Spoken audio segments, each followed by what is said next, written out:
And then, okay, the other games that we are also going to look forward to is the game between Chippa United taking on Polokwane City at the Nelson Mandela Bay Stadium in Gqeberha. That's also an 3:30 p.m. kickoff today, this afternoon, right? So the game was scheduled to take place in East London at the Buffalo Stadium in Mdantsane, but then Polokwane City rejected the proposal. They didn't really state valid reasons why they don't want the game. They don't want the game to take place at the Buffalo Stadium in East London. But then, according to various reports made by the Chippa United chairman, Chippa Mpangezi, he did say that the PSL did agree to allow Chippa United to use the Buffalo Stadium as their home ground, where they will be playing their home games, and not at the Nelson Mandela Bay Stadium in Gqeberha. But then, unfortunately, Polokwane City rejected the proposal, saying that they don't want to take on Chippa United at the Buffalo Stadium in East London, and the game should be taken back to Nelson Mandela Bay Stadium in Gqeberha, which is the capital city of Eastern Cape province in South Africa.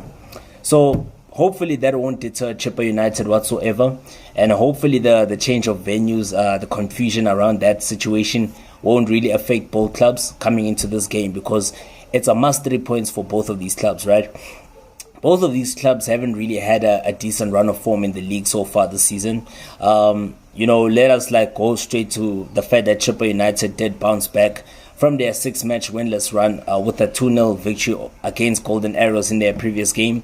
And it's also one thing that you have to look at, the fact that Chippa United have only registered 18 points in 14 games. Remember, they also struggled last season. They were just fortunate enough to escape relegation. So it seems like they're also having that up and down season once again, but then it's much more steady, to say the least. It's much more steady because they are not in a relegation scrap, but they are not far away from it, because remember, they're just 8 points above Richards Bay in 15th position, as well as, they are well ahead of relegation threatened newly promoted side Cape Town Spurs, who have really struggled to adapt to the top flight football, only collecting 4 points throughout the season. So on the other side, Chippa United, what we can say on the bright hand side, Chippa United are unbeaten in their last 4 games at the Nelson Mandela Bay Stadium, and they will hope on to secure back-to-back victories for the first time this season.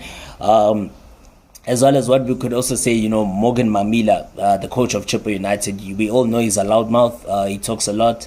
Hopefully it's time that we will start seeing action on the pitch. We will start seeing results on the pitch for the Chile boys. And we do know that the Chile boys have got ambitions of finishing in the top 8 come end of the season, right? But then it's going to take a whole lot. They're going to really it's going to require a whole lot of consistency from the Chile boys. They're going to really have to put up their A game in this game against Rise and Shine fellow strugglers. And, taking into consideration, if you look at both of these sides, Chippa United as well as Polokwane City, right? Both of these sides are only separated by a single point. And they're only separated by 2 positions on the league standings, right? Chippa United are in 10th with 18 points, as I have mentioned. Polokwane City are in 12th with 17 points after 14 games. So both of these teams are only separated by a point apiece and 2 positions on the log standings. And victory for either of these sides could see them go up to 8th in the 8th spot in the top 8, right? Perhaps maybe leapfrogging Amazulu. So there's a lot of stakes to play for, and then maybe a draw for either of these sides could actually see them one of them move up to 9th, as high as 9th position. But obviously both of these teams will be gunning for the 3 points. They want all 3 points. So 3 points is all to play for both of these teams, and there's no negotiation whatsoever between both of these clubs, right?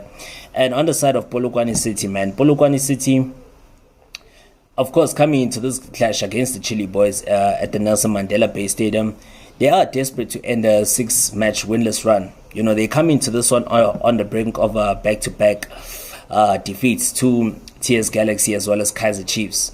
So they will hope to end that 6-match winless run. And you have to also take into consideration the fact that Polokwane City, Rise and Shine, have not won an away game since October. claiming a 1-0 victory against our Golden Arrows at the Kings Welitini Stadium. So it's been a long time since Polokwane City were able to get, all maximum 3 points away from home, And, if you look at both of these clubs, right, they've only met for 5 times, right? They've only played 5 games against one another.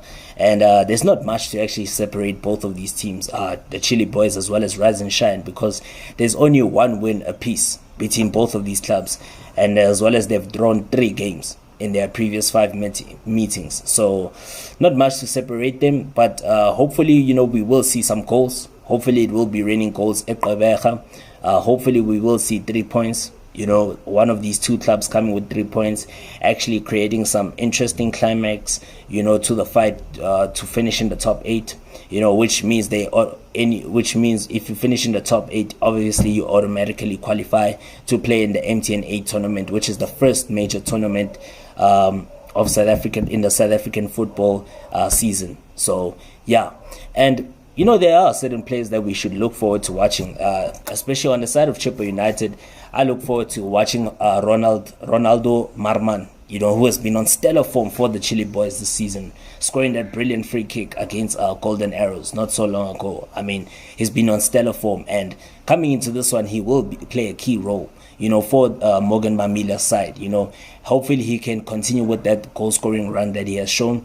Remember, he also did score against Cape Town City not so long ago, so he has actually been, superb for the Chili Boys this season. He has really contributed immensely, and his dribbling ability, his pace, his ability to run at defenders, take them on, you understand, is what will actually prove to be crucial for the Chili Boys in terms of actually getting the consistency in terms of form, going into the second half of the season, right, after the AFCON break, you understand.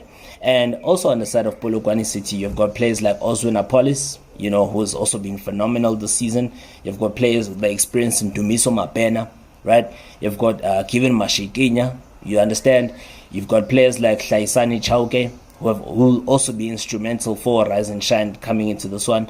So, both of these clubs have got the players that are really capable of actually hurting the opposition, of actually getting them those, positive results that are really needed currently for both of these teams, right? And also it's worthy to take into consideration the fact that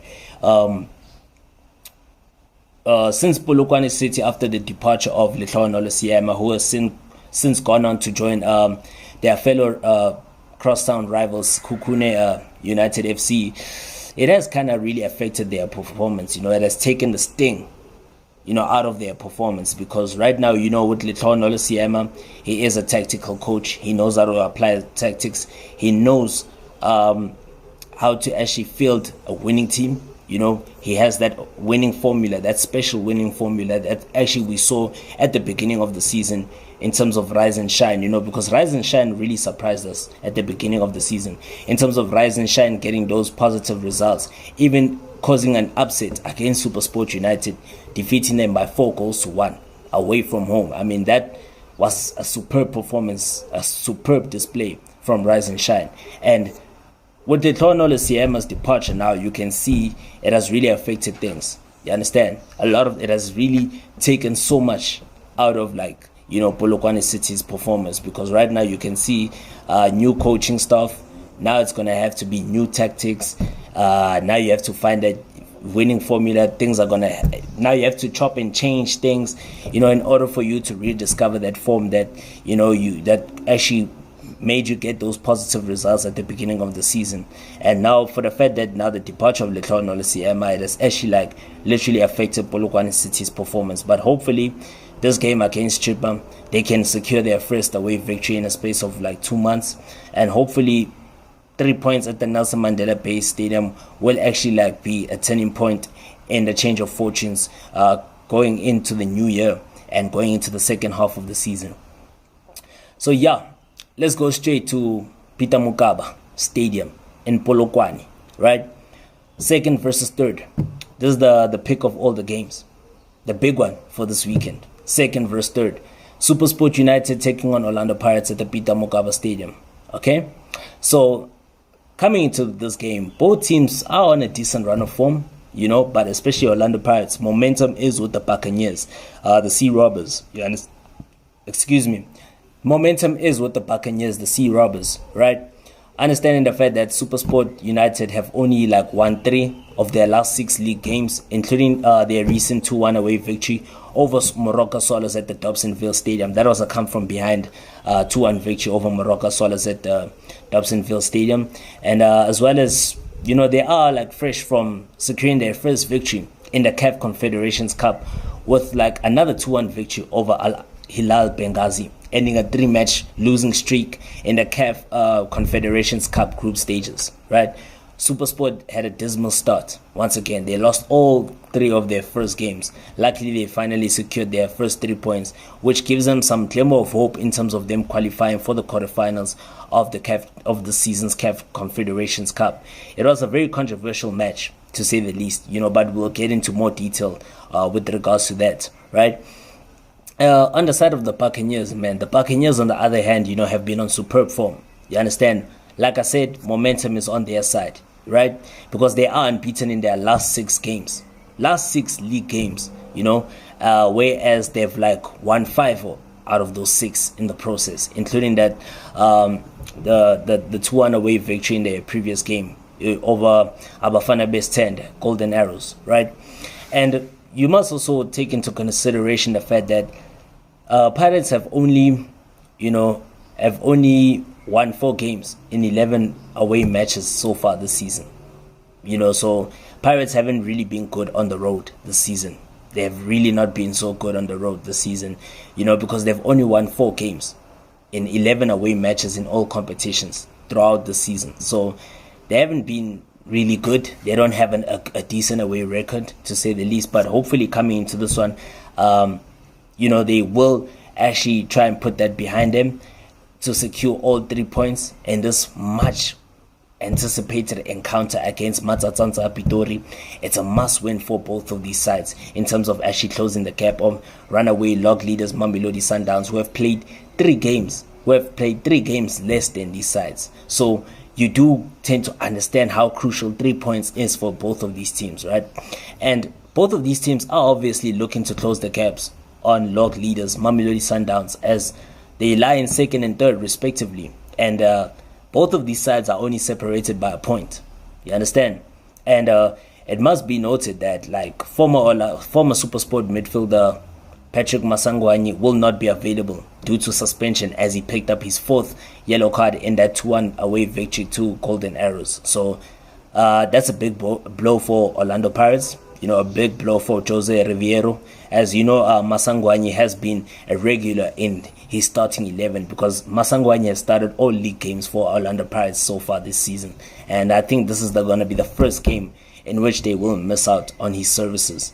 As what's also interesting, to note as well, is that, Matsatsantsa Pitori have never lost a home game to the Buccaneers since November the 23rd in 2014.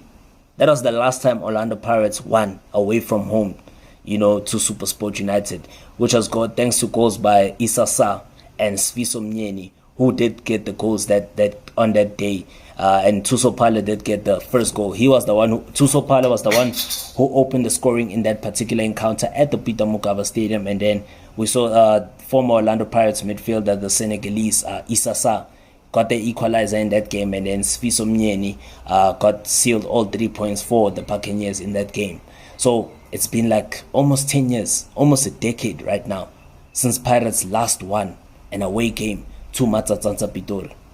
So it's very interesting. Hey, that's an interesting stat right there. And yeah, it's very interesting that, Pirates are winless, in almost 10 years, in against SuperSport away from home. It's interesting, but perhaps maybe that stat can change in today's encounter. Perhaps because it's a much needed 3 points for, the Buccaneers as well as SuperSport, And if you look at team news, right, as well, Vincent Pule, yes, he is available for selection. That's at least good news for the Buccaneers coming into this one, due to the fact that, remember, he did suffer an injury in that 1-0 victory over TS Galaxy a fortnight ago, as well as Washington Arubi, regardless of the fact that on the side of SuperSport United, right, Washington Arubi was sent off during that SuperSports clash, against Al Hilal Benghazi. I meant to say Al Hilal Benghazi, right? But then the Zimbabwean will be available for selection in this game against Orlando Pirates. And then for Orlando Pirates, we do know the notable absentees for them is Tabiso Monyani, as well as Paseka Mako and Azola Matros. They all remain injured, so we are not yet sure when they will recover, when they will be available for selection, when they will actually be, fully fit for selection in the team. But those are some of the notable absentees for Orlando Pirates. But then Orlando Pirates will be actually boosted by the fact that, yes, Vincent Pule, like I mentioned, is available for selection. Tembinkosi Loch is also available for selection, following off the field issues, right? So yeah, Orlando Pirates do have key players. There is a bit of squad depth in their squad. They do have so much of squad depth, and they do have the players that are capable of getting the job done. So yeah,